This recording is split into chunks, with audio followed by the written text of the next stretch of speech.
Assalamu alaikum everyone. How are you all? I hope you all are fine.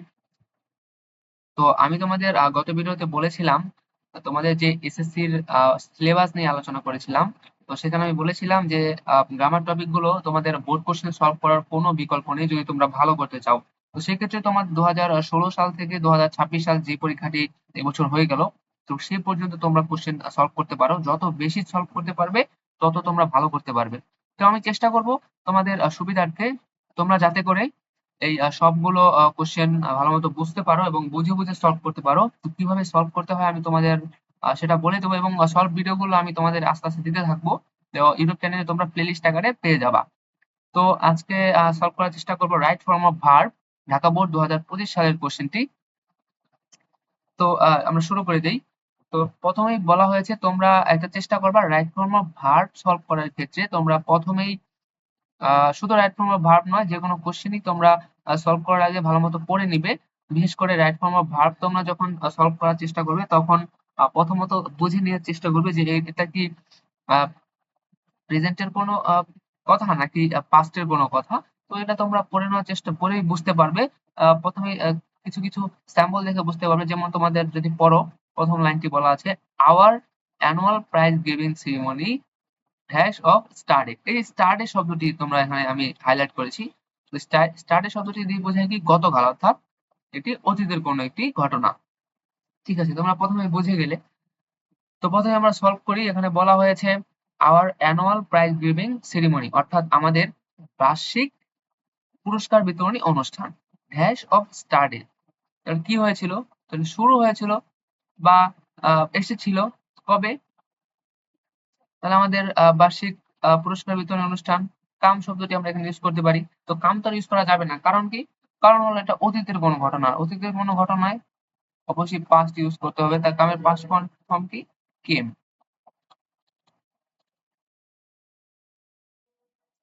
তো এরপরে তোমাদের আছে B নাম্বারে। আমি যদি দেখি we dash our school campus very nicely. আমরা আমাদের স্কুল ক্যাম্পাসকে সুন্দর করে কি করেছিলাম? ডেকোরেট দিতে পারি আমরা, সাজিয়েছিলাম। তাহলে এখানে উত্তর হবে ডেকোরেট। ডেকোরেট যেহেতু পাস্ট, তাই আমরা ডেকোরেটেড দিয়ে দিলাম। তো তারপরে আমরা দেখবো হলো সি নাম্বারটা, the ceremony dash at 3 PM, অর্থাৎ আমাদের অনুষ্ঠানটি শুরু হয়েছিল 3টার সময়। তাহলে শুরু হওয়া কি? এখানে আমরা শুরু হওয়া স্টার্ট দিয়েও শুরু বোঝায়, বিগিন দিয়েও শুরু বোঝায়। তো আমরা এখানে সবচেয়ে ভালো আমরা স্টার্ট ইউজ করতে পারি। তো the ceremony start, START, start যেহেতু পাস্ট ফর্ম এই জন্য অতীতের ঘটনা আমরা স্টার্টেড দেব। তো our headmaster hash over the function, আমাদের প্রধান শিক্ষক এই ফাংশনটি কি করেছিলেন? সভাপতিত্ব বা প্রতিনিধিত্ব যে কোনো একটা আমরা বলতে পারি। তো এখানে প্রতিনিধিত্বর ইংরেজি কি দিতে পারো তোমরা? প্রিসাইড। তো তোমরা প্রিসাইড অথবা প্রতিনিধিত্ব করা, রাইট? তো প্রিসাইড ওভার অথবা প্রতিনিধিত্ব করা। তো আমরা এখানে দিতে পারি প্রিসাইডেড। কি দিতে পারি? প্রিসাইডেড, অর্থাৎ প্রতিনিধিত্ব করেছিলেন।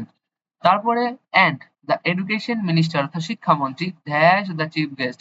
তো এখানে আমরা অবশ্যই বুঝতে পারছি যে এখানে হেল্পিং ভার্ব, অর্থাৎ am is or was or equal হবে বি ভার্ব, যেটাকে আমরা বলি। তো এখানে তো was or নেই, বি ভার্ব, এই যে বি এর অপশনটা এখানে আছে।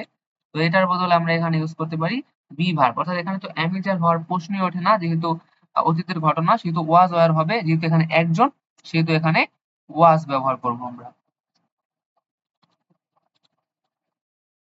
তারপর the function dash with the recitation from the holy Quran, অর্থাৎ এই ফাংশনটি বা অনুষ্ঠানটি শুরু হয়েছিল কোরআন তেলাওয়াত করার মাধ্যমে।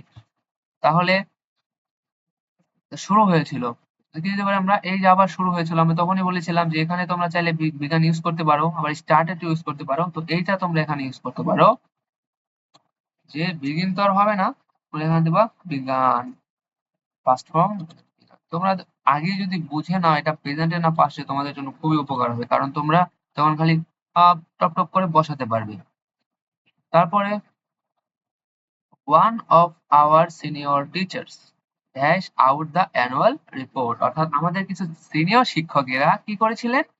আমাদের ফলাফল পড়ে শুনিয়েছিলেন বা প্রকাশ করেছিলেন। এই যে রিড, অর্থাৎ পড়ে শোনানো। তো এই রিড তোমরা এখানে রিড রিড রিড সেম, তিনটা রূপই সেম। তো তারপরে দ্য অনারেবল, সম্মানিত, দ্য অনারেবল চিফ গেস্ট, আমাদের সম্মানিত প্রধান অতিথি, ড্যাশ এ ব্রিফ এনকিউরিং স্পিচ, অর্থাৎ আমাদের সম্মানিত প্রধান অতিথি ডেলিভার্ড দিতে পারি আমরা, কি দিতে পারি, ডেলিভার্ড করেছিলেন, অর্থাৎ প্রদান করেছিলেন। কি প্রদান করেছিলেন? কিছু কি প্রদান করেছিলেন?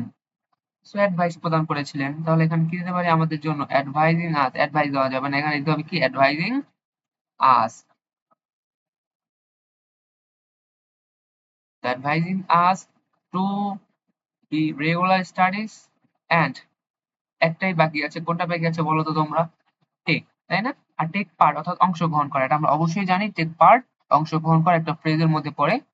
তো এই ফ্রেজটা তোমরা এখানে মিল করে দিবা, take part in the movement against, এটা তোমরা টেক ইউজ করে দিবা, শেষ। bold, underlined, color, done। তো এভাবেই তোমরা প্র্যাকটিস করবা। আর আমি তোমাদের চেষ্টা করব প্রত্যেকটা বোর্ড কোশ্চেনে সলভ দেওয়ার জন্য। ভিডিওতে চেষ্টা করব পরবর্তী বোর্ড কোশ্চেন গুলো সলভ নিয়ে আসার। তো সেই পর্যন্ত তোমরা ভালো থেকো। আল্লাহ হাফেজ, আসসালামু আলাইকুম।